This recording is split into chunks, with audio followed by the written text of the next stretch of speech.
I'm Rachel and welcome to Lunabird Book Club.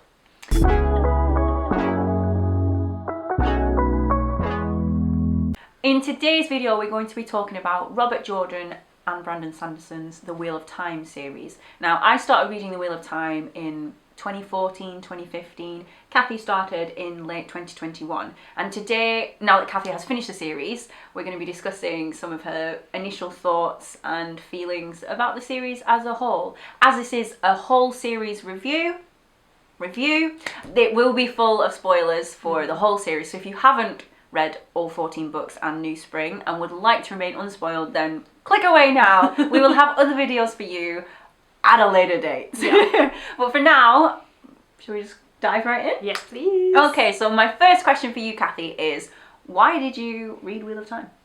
Because you recommended it. I can't remember how I even remember that initial conversation where you said like you should read this book. I don't either. And yeah, it changed our lives forever. Yeah, it has. But yeah, like you said, read this book. I remember you told me like it's really long, but I think you'll like it. Mm-hmm. And like we had Lord of the Rings as like a foundation because we both read. I'd read it and loved the books, and we both loved the films. Yeah. I've read some of the books. Yeah. At the time. I've read more of the books now, but not all of them. So I gave you Eye of the World, and then you kept going. Why did you keep going after book one? I think, as well as like you recommending it, I kept seeing other people talking about The Wheel of Time. Mm-hmm. So it kept popping up on other YouTubers that I was following and they were so passionate about it. And so because of your recommendations and other people's viewpoints, I knew it was going to get to somewhere that other books I read hadn't gone. Mm-hmm. But the first book on its own, like, it did pull me in, mm-hmm. but I could see a lot of it was so structured around the Fellowship of the Ring. Mm-hmm. So I don't know if that worked in its favour or not, because I kind of felt like, oh, I know where this is going to go. But I had other people tell me, you don't know where this is going to go. Mm-hmm. So maybe without that outsider knowledge, maybe I wouldn't have been as compelled to follow it through. In the preparation for this video, I came upon a message that Cathy sent me. Let me just pull it up. I mean, that's the good thing about reading with somebody is that whenever I had a reaction to anything in the pages, I could message you and say, this has just happened and this is how I feel about it. I put some of them online. I hope that's okay. Yeah, of course.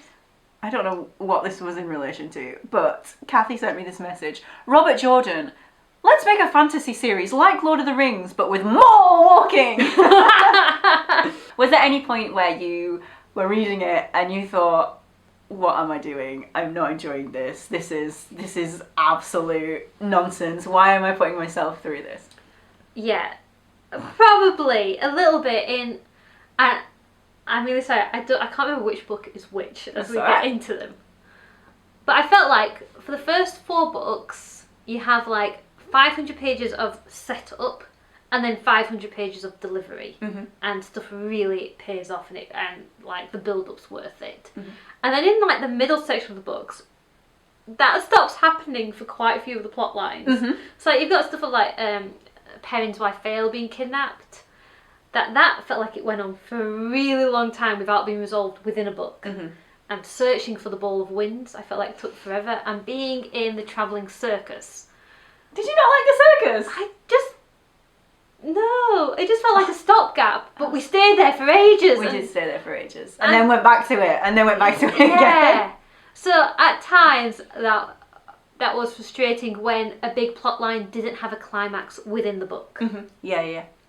I don't know if I ever mentioned this to you. In the fandom, people refer to the middle section of books. I can't directly quote which books it is. I think it's like book 8 to maybe book 10, maybe book 7 to book 10. I don't know. Let me know in the comments. They colloquially refer to it as the slog. Did it feel like that? Yeah, a little bit. Mm-hmm. A little bit with that one. But there would still be like storylines within the book that did pay off and were really interesting and fascinating. Mm-hmm. And now I'm saying that I can't remember which ones. I get the timelines all confused. It all jumbles together. Most of the time, if it involved Rand, it was nearly always really compelling. Mm-hmm. My boy. Yeah. Even when things were going terribly for Rand, like you were hooked into finding out what happened. Mm-hmm. Mm-hmm. Just some of the girls ended up like walking around in circles for a long time, which was really frustrating. Mm-hmm. But I should say, like, even when it's a slower book, I actually enjoyed Wheel of Time because it was... maybe I'm jumping into a question you've not asked yet. But you might be answering the next one, but keep talking. I do enjoy a long, slow read, and I think especially because I was reading it during the pandemic and during like stressful times, having a book that just requires so much like focus and had so much world building in it, so that you really sank into the story. It's a huge pull of the series too.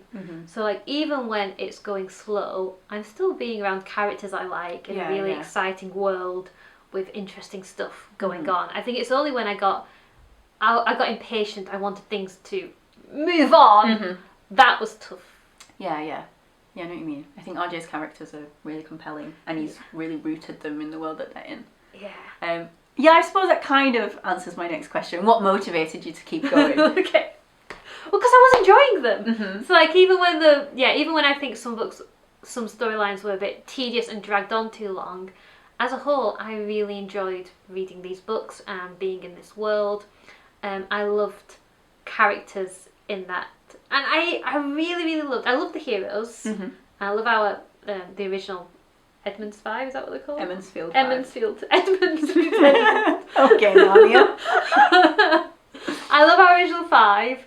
But I also really like the way Jordan writes the human villains. It's like members of the Black Arja and people who were serving the Dark Lord. They all had like their own twisted motivations for doing it. They all had their own anxieties in it. You ended up like being really invested in like a side villains storyline too. I don't remember their names, but I did enjoy reading their stories. I'm glad. Now that you have finished the series and have the whole knowledge of the series, if someone asked you for a recommendation about reading The Wheel of Time, what would you say to them? I'd say it's a commitment and it's worth it. The endings do pay off. Yeah, they do. They really do. So I do think it's worth it in the end. I'd say, but if you don't like slow reads and taking your time and being immersed in the world, it's probably not the book for you. Right? Yeah. So like, I think the ending's good. It is really good and it does make it worth it. But it makes it worth it for me because I did enjoy the journey. If you're going to hate the journey and hate the detail and not be interested in the politics and the cultures and all these different characters, you're not going to... That's what it is. Yeah. So you got to like it for what it is. I think you're the fourth person I've tried to get to read Wheel of Time, and you're the only person that's taken it further than book 3. And one of them left my copy of The Great Hunt on a train. Ooh! That's a shame, because is book 4 the one where Perrin... Book 2. Oh, so yeah. I was thinking about them giving up at book 3, because isn't book 4 the one where Perrin goes and rescues the 2 rivers? Yeah. like, I think that might that's have... a great, yeah. Yeah, that might have been my favourite. Oh, but maybe we should ask you, like, how do you recommend this book to people? How do you do it? Because it worked on me, clearly, and I can't remember what you said. You know, I don't know either. I think we just have a good relationship, whereas I think I don't even know what I would say to people now. I just hold the book out to them and be like, read please, read please. Maybe I'd just send them this video and be like, watch for a minute, whatever, when Cathy talks about why it was good. I found it really good stress relief and a really like calming experience, even though it's not a calm series. But it's, you know, I think that's the thing about what I like about fantasy series. This is going off on a bit of a tangent. It's just, well, some fantasy series, like with The Wheel of Time and like Lord of the Rings and other things, it's a group of people who are living this peaceful life, and then they're thrust into the chaos of the rest of the world, and they could decide, you know what, I'm going to go live my peaceful life, let you get on with this, but they decide to not do that, and they decide to go out and help the rest of their world have some of the peace and stability that they have already. And I know that part of that is eventually the chaos and evil will get to their idyllic area, but it just makes me happy thinking about Rand. Yeah, and actually I think we say that when I finally finished the series and can look back at it as a whole. I think what the Wheel of Time really is about the choices people have to make when everything they value is threatened by something. Like, what are they willing to compromise on, and what are they not? And yeah, who are you going to choose to be in a moment where really everything is put at risk? Yeah. And because there's a lot of characters who make really noble and brave and sacrificial decisions in that place, it is really an uplifting thing to read. So yeah, I liked it. The next thing we're going to be talking about are some of Cathy's favourite bits and least favourite bits. Not bits, I have 4 categories. The first one is book. You kind of said book form already, didn't you? Yeah, I think Are you sticking by that? Yeah, I think so. Like the final book was really good, that it wrapped everything up. But book 4 is Perrin going and rescuing the 2 rivers, and just how brilliantly that came together, and even like the bits leading up to that, I really enjoyed. Actually, I can't remember what else happens in book 4. All the other storylines get mixed up, but that's what I remember. Well, book 4 has Ruidine in it. Oh, the ale flashback place. Yeah. I really like that. If that's in there, I like that too. What's your least favourite book?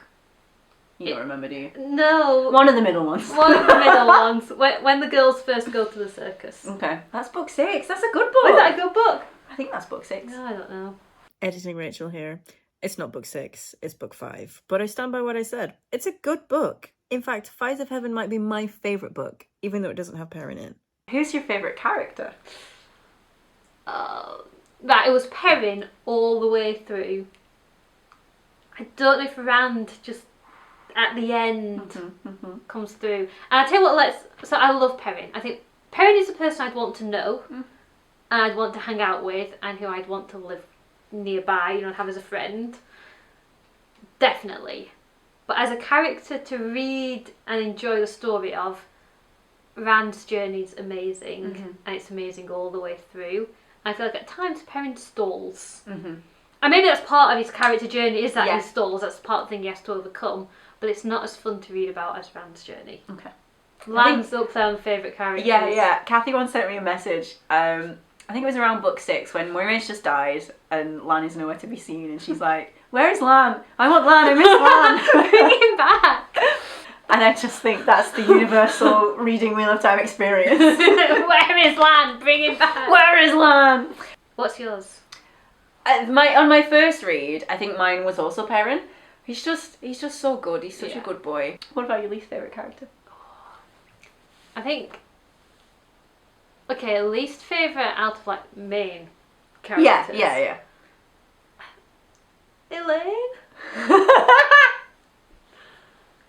She's not terrible, but in like the last couple of books, she is going to be the next person to destroy the world. She is a bit terrifying without having any awareness that she is terrifying. And I can just take or leave her a lot of the time. I think on my first read through, my least favourite of the main characters was probably Min. I've appreciated her more on my second go through. I still haven't finished. I'm still a memory of light. I was reading with Cathy, but I really wasn't. But yeah, so I think I just found her a bit boring, and she just felt a bit supplementary to the plot, I suppose. She starts so well, I think, with Min. Like, I really loved her when she was introduced, and she has like, she's with the girls, but she doesn't want to become an Aes Sedai. She can see the visions. She's wearing trousers when everybody else is wearing skirts. She's her own thing. And then that kind of disappears as the books go on. Like, she falls in love with Rand. She's his main support. And that's a cool role, but then that kind of becomes all that she does. And she just gets a bit lost in the last few books. And yeah, I feel like Min had a lot of potential that fizzled out. Fair enough. We've talked about your favourite character. Who was your favourite point of view to read? Ooh. That's thrown me, hasn't it? I do like Rand's chapters. I think Rand was always really interesting to read because there's a lot going on with him emotionally. He's always somewhere on his journey, and I feel like he stalls the least out of the characters. Even if he spends a whole book in a really dark place, there's kind of levels to his darkness or reasons or things that he's battling with. So I always liked reading about Rand. Matt's were often a lot of fun. Yeah, yeah. Matt, kind of like Matt comic was relief, isn't he? Yeah, you need a Matt chapter every now and then. Do you have a favourite? I don't actually know. Maybe Matt. I know that my favourite character I've said was Perrin and Nynaeve, but I think Matt's just... He's just so entertaining. And I think he's just... He doesn't want to be there, but he cares about his friends. Yeah. And I think that comes across in his point of view. Yeah. Although on this read through, I've really liked Elaine's chapters. Really? I think they're so funny. She's a diva. She is a diva, and I think she knows that she's a diva. Yeah. But she's happy with that. Yeah. Ooh, and I feel like we've not been doing her justice. Oh, Egwene. Oh, like, love that girl. What I like about her viewpoints is like, I mean, towards the end when she tries to retake the tower. I loved everything that she did from that point on, apart from maybe her romance, which just because he's annoying. Yeah. Her love's annoying, but it's not really her fault, or is it? I loved her rise to power, and I feel like she really earned it. And even before that, though, I love that whatever she was experiencing, she was the one who was always about like, let me learn from this culture. Why do these people do things this way? She was open to being challenged. So I found her chapters really interesting to read. Do you have a least favourite point of view character? Elijah. Do you know what? No, I quite enjoyed the villains. I was about to say, look, the Forsaken, I still don't know who's who. So for the Forsaken chapters, whoever it was, I was mostly just lost. Okay. I hung on in there. Do I have a least favourite POV? I don't know. That's good. That means one doesn't stand out. Probably, there's probably someone disgusting who has like one or two points of view that I've just blotted from my memory, like Asunawa or something. He's one of the White Cloaks. Okay. Yeah, the White Cloaks too. Got them mixed up a lot. Valid. Jakim Carradine. He's a mean villain. He's the one in the prologue of The Great Hunt. The man who calls himself Bors. The Dark Friend party at Sheolgul. Is it at Sheolgul? I don't know. Well, there's lots of dark friends. And they're all wearing masks, and you're in. That was cool. You don't know whose point of view you're in, but you know that he's a White Cloak questioner. Yeah. And then his role through the series is to kill Rand, I think. Ah. But Pedro Nile, the Shadow wants him to kill Rand. Pedro Nile wants him to let Rand live, and the Shadow is like, for every month that Rand is alive, I'm going to kill one of your family. And Jakim Carradine's like, I mean, that's bad, but at least you're not killing me. Is there a favourite culture or region in the Wheel of Time? Ooh. Or time that you enjoyed spending with that group of people? I liked the Aiel. Sure. I'd say Aiel, but Aiel, yeah, sure. Okay. I like the Aiel a lot. Understandable. Yeah. Same. Yeah, actually I love the wise ones, the city, how they act. But then I also really love the Tinkers. So maybe that's really consistent of me. Ooh. That I like both of those opposing viewpoints, but they come from the same root. I really like both of those. I feel like the seafaring people are interesting, but by the time they're introduced, I had no more headspace left for them. Same with the kin. Yeah, the kin. Really interesting. I was keen to see more of them, but then I feel like they just came too late in the series and there wasn't time to do more with them. They just opened gateways for people, didn't they? Cathy and I went away at very different times this summer, so to combat that and still have content to release for our launch in August, we filmed some of these videos in advance. Now, this video was filmed before the SAG-AFTRA strike was announced, and I've still included some of the content we've filmed about season 2 of Wheel of Time because I think the things that Cathy says are relevant to the books more than the TV show. If you would like to learn more about the strikes or learn how to share your support with the writers and actors over in America, then I've included some links in the description below. Do you have any predictions about what is going to happen in that second series? Okay. So I'm assuming it's going to follow quite closely The Great Hunt. I think so. I've sort of been following along with news, but not enough to confidently tell you, yes, it's about The Great Hunt, but I think it is. So I imagine that, because that's the book where Egwene gets kidnapped by the Sea-Chan, and then she gets bussed out. So I really hope they keep that in there, because I think that's a really fundamental part of her, and what drives her forwards. Alternate reality. And I've just remembered, at the end of season 1, Moraine had been stilled. Yes! Has she been stilled, or is it a shield? Oh. We don't know. We don't know. We don't know. So that's got to be a big point of this one. Yeah. I'd forgotten about that. Yeah, because that's a diversion that never happened in the books, I don't think. What did you think about series 1 as a book 1 adaptation? I feel like some of it just didn't quite pay off. I think if I wasn't invested in the books, I wouldn't carry on watching the TV show. Which is really mean to say. I think there wasn't enough that hooked me as a TV show to keep me going. But I have faith. There was good signs of it. I think it was acted brilliantly. Yeah, loved all the acting performances all around. But I felt like they weren't writing in enough character stuff that made me really root for the characters. Okay, fair enough. Do you have anything that you're really wanting to see in season 2? Just the Gwen being kidnapped and the collar thing. I want to see that storyline, because it's so crucial to like who she becomes, and what that becomes like her biggest fear, but also like the biggest motivation of what she's going to stand for in the future. And I think also her time with the Sean-Chan really ups her power level, or like advances her progression, because they force her to do channeling that she wouldn't normally do in the tower. Yeah. And I hope the TV show goes more into that, because I feel like they've done a little bit to explain how the power works. And it must be really hard, because the magic system's so involved. Yeah. But I hope they explain more as they go on, because those differences actually matter for like the character journeys. I'm just thinking in my head about the reveal of the dragon, when like all the channeling that's been happening is like shown with the black weaves. Oh my gosh! Oh! I'm looking forward to it. I'm looking forward to it. Maybe we should watch it together. Oh yeah, and we can talk about it. We could talk. Oh my gosh. That's it for this week's video. I think it was a bit apparent that I love Wheel of Time, and Cathy is happy to go along for the ride. So we will definitely be revisiting Wheel of Time in future videos.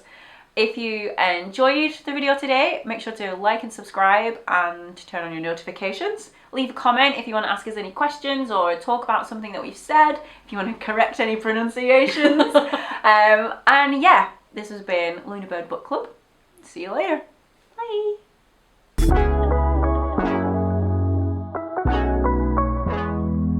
Do you know, in my head I'm just thinking about the fact that we haven't talked about Swan Sanche, and I think that's a crime. Oh. Maybe Nynaeve? Oh, she's just so good. And then at the end, I'm staring out the window. It's okay. Nynaeve has that effect on you. I'm like, oh, come in. Oh, I really sympathise with Birgitta. Birgitta? I don't know how you say any of the words. I think I was calling her Bridget.